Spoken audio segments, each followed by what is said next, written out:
So we've talked about a couple issues, mental health related. We've talked about accommodations that need to be made.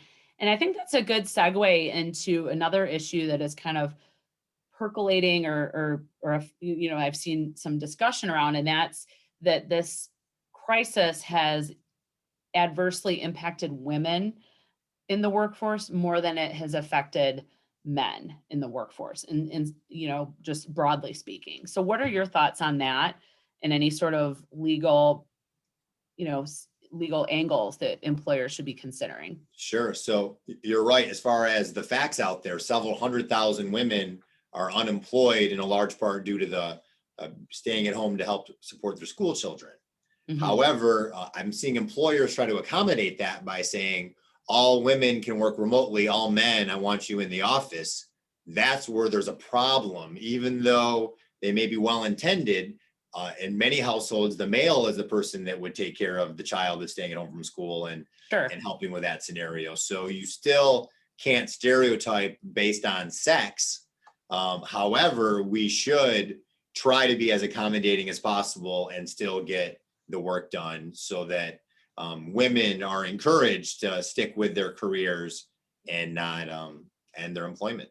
Yeah, no, that's interesting. I haven't heard of a company actually putting out a policy like that, but obviously you would have to use caution with something like that, just because there are a lot of male caregivers and spouses that have equal, caregiving responsibilities as well. So, um, there's also a lot of people that need to make career pivots, and people that are in strongly affected industries or others, and including women. So what are your thoughts on that? What are you seeing with maybe career transitions, I'm career pivots? seeing, I think you and I even discussed some people that want to move to another location to be near to family.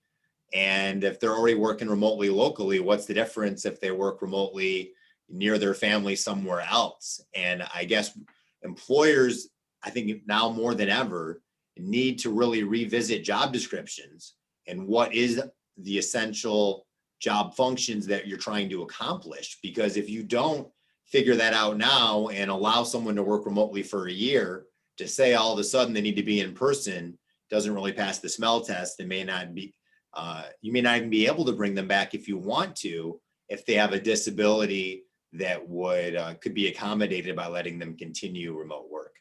Okay. Well, yeah, and then so it's interesting. I was having a conversation with somebody the other day, and he was telling me that his daughter is kind of a newer graduate. She was living in the city of Chicago, working for a technology company there. Obviously, was forced into remote.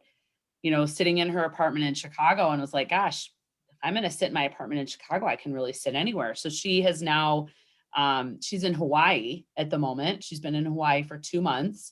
Working from 5 a.m. Hawaii, Pacific time, or Hawaii. What is it? Are they in Pacific I time? think that, yeah, like 6 hours difference. Yeah. Yeah. So she's working from like 5 a.m. to 2 p.m.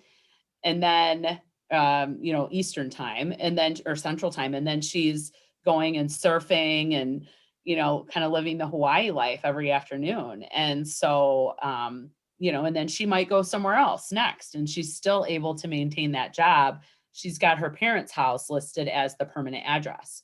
And so all of her, you know, pay stubs or any other work communication is going to the parents' house. And she's sitting all over the globe Yeah, I potentially. think in some professions that is a great solution and you can attract more talent. I have some banking clients that can't find enough mortgage bankers right now, and they're recruiting employees in other states because you're just calling customers remotely. So now is an easier time than ever to get help. Yeah, no, and that brings up another interesting issue, and that's the idea of cost of living differences in different parts of the U.S., hiring in different areas, pay transparency. So let's cover that in our next segment. Great.